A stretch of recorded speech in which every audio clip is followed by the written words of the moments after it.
বিসমিল্লাহির রহমানির রহিম। আজকে আমরা বিএনপি চেয়ারপারসন দেশনেত্রী বেগম খালেদা জিয়ার সম্মানিত উপদেষ্টা জনতা এস.এম. ফজলুল হকের চূড়ান্ত মনোনয়নের দাবিতে হাটহাজারী সর্বস্তরের জনগণ, বিএনপি, যুবদল, ছাত্রদল ঐক্যবদ্ধ হয়ে মহিলা দল সহ আমরা শান্তিপূর্ণভাবে অবস্থান করেছি।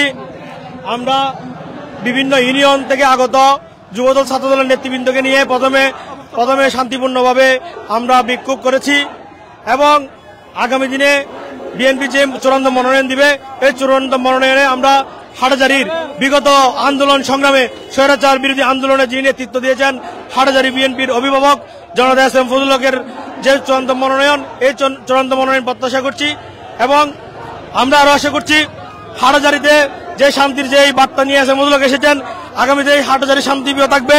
কিন্তু দেখা যাচ্ছে এই হাটহাজারীকে অশান্ত করার জন্য একটি মহল আমাদের এই শান্তিপূর্ণ মিছিলে বাধা প্রদান করেছে, বিভিন্ন জায়গায় হামলা করেছে, গাড়ি ভাঙচুর করেছে আওয়ামী সন্ত্রাসীদেরকে সাথে নিয়ে। আমরা এর বিরুদ্ধে আজকে আমরা অবস্থান নিয়েছি। আমরা হাটহাজারীতে শান্তি চাই, যারা অশান্ত করতে চাই এই শান্তিপ্রিয় হাটহাজারীকে আমরা এর বিপক্ষে অবস্থান করব সর্বাত্মক। বন্ধুরা আমার, এখন আমরা চৌধুরীহাটে অবস্থান করছি। আমরা শুনতে পেয়েছি আমাদের নাঙ্গলমোড়া, ফরাদাবাদ, দলই থেকে আগত যে সকল গাড়ি তারা আটকে দিয়েছে, তারা আওয়ামী লীগদেরকে আশ্রয় প্রশ্রয় দান করছে। আমরা দেখতে পেয়েছি ওইসব গাড়ির যে তল্লাশি করে আওয়ামী লীগ সন্ত্রাসীরাও এখানে অবস্থান করেছে এবং আগামী দিনে আমরা এস.এম. ফজলুল হকের নেতৃত্বে আমরা ঐক্যবদ্ধ থাকতে চাই।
নির্বাচনে বিএনপিতে শুভ দলে ছাত্র দলে আমরা কারা, তোমরা কারা, সামনের মানুষ, ভিতরের মানুষ, সবাই বলো, চলে বলো।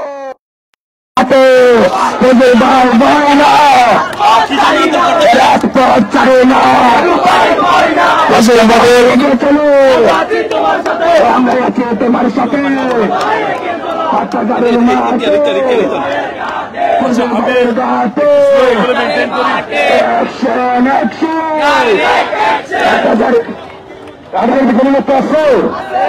সামনে নেতৃত্ব দিচ্ছে, সামনে মনোনয়ন পাবে, এরপরে জাহামান মনোনয়ন দিবেন, এরপরে দেখেন ধর্মীয় মনোনয়ন দিবেন। এই আন্দোলনে সংগ্রামে